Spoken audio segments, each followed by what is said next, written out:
The classic DW-5000R is a proper move by G-Shock that invites collectors and retro lovers alike to appreciate the legendary design on a piece that will arguably be worn by enthusiasts for decades to come. After having worn the bombproof GW-5610 for over 5 years, holding the DW-5000R is a fascinating experience. I'll quickly go over some of the specs and share some general thoughts. So we have the width of the entire case, approximately 43 millimeters. As for the height, which is a little bit harder to measure, I'll do lug to lug, which is approximately 46, just about 47 millimeters. And as for the height, or the thickness of it, getting approximately just about 14 millimeters.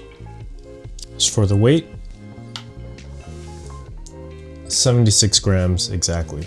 As for functions, the DW-5000R features an alarm, a timer, a stopwatch, and that's it. Now, these are all functions that we're familiar with. There's a 12 or 24-hour option. The alarm can be set to beep at every hour daily or at a specific date, or to repeat. The stopwatch with the split timer option and a timer that can repeat. The buttons are easy to press and overall feel like how a G-Shock should. The DW-5000R differentiates itself with some thoughtful updates, like a bio-based resin, which is soft to the touch, along with added flexibility, and matte-like in appearance. The flexibility is wonderful, making it easier to wear and a pleasant experience overall. As for the matte texture, this is a matter of personal preference, but there's something about matte textures that does tend to change over time as it brushes up against the oils on your skin and gets banged into things, where it'll show its wear and tear a bit more easily. It almost feels like G-Shock knew that the buyer of the DW-5000R wouldn't wear this when exposed to a lot of harsh surroundings, but perhaps on the weekend trip or the occasional outing. It also has a white LED backlight,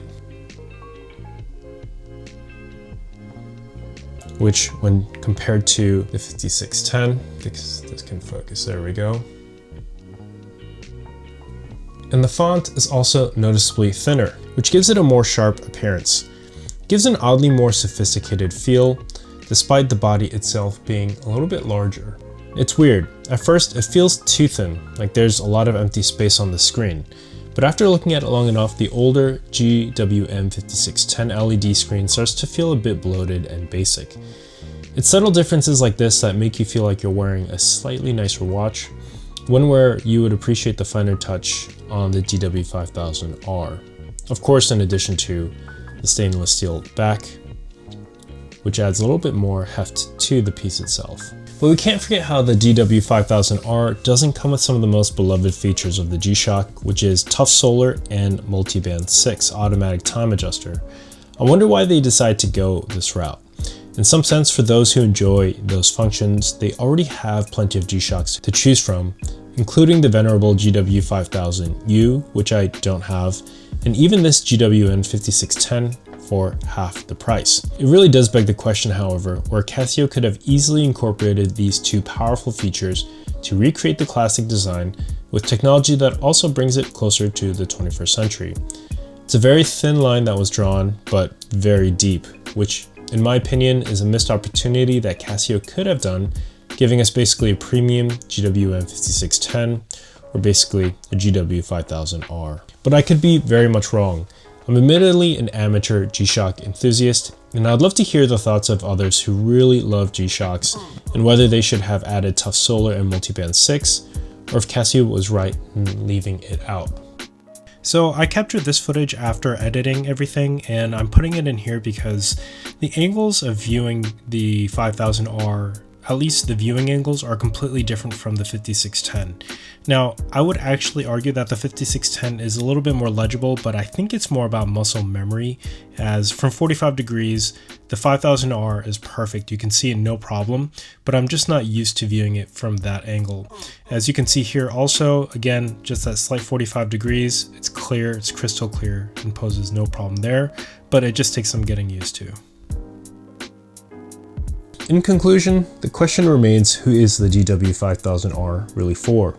The answer may seem obvious, but in my opinion, it's a serious question one must still ask, especially where the much more affordable GW-5610 and the potent DW-5000U exists. To purchase the DW-5000R is basically purchasing the closest thing to a retro G-Shock without having to shell out thousands of dollars for the original DW-5000C. Some may appreciate how they've tried to keep it as close to the original, while others, including myself, would have appreciated it if it came with tough solar and multiband 6. But that probably in a sense would detract from the whole point of relaunching a classic. Regardless, this is a wonderful piece of timekeeping and history.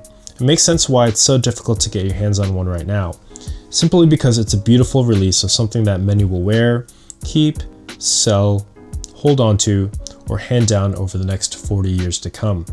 Thanks for watching, and I'll see you in the next one.